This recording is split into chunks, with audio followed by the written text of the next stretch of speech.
आपल्या बंगल्याच्या बाहेर रावणदार, ही कल्पना सहन होत नाहीये मला प्रिन्स.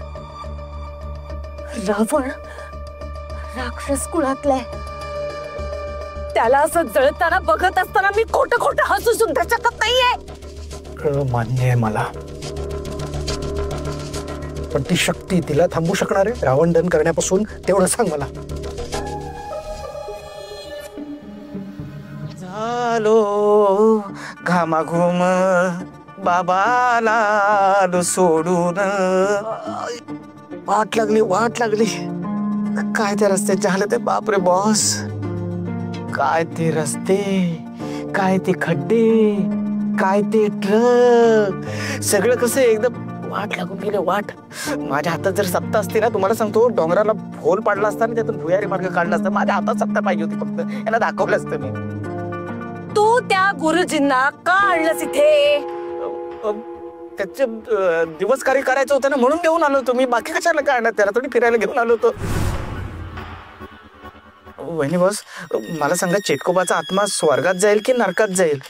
आणि खास करून तुमच्यासाठी मला बोलायचं वाटते की म्हणजे चेटकोबा होता तोपर्यंत तुमच्याकडे शक्ती होत्या, पण आता चेटकोबा गेला, तुमच्याकडच्या शक्ती पण जातील का? आणि त्या जर गेल्या तर आपण संपलो.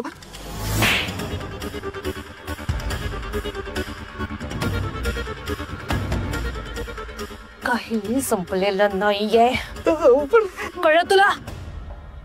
चेटकोबा संपलेला नाहीये, तो मरू शकत नाहीये. नाही पण मी म्हणत होतो की तोंडाला ठेव.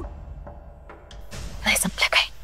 काहीही संपलेलं नाहीये आणि चेटकोबा मेलेला नाहीये, तो मरू शकत नाहीये. तो मुळात त्या गुरुजीला इथे घेऊन का आलास तू?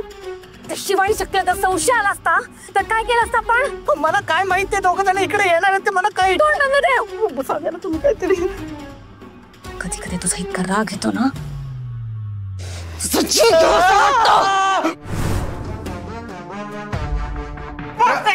मागे हो रे, तू काय करतेस? याच्या नादी का लागतेस तू? हा एक नंबरचा बिंडोक आहे. बस गप. तू मगाशी म्हणालीस मी चेटकोबाला स्वतःच्या डोळ्यांनी मरताना बघितलं आणि अचानक जिवंत होतो. तो कसं शक्य आहे?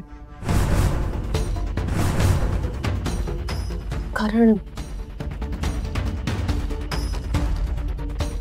माझं मन मला सांगते चेटकोबा मरूच शकत नाही.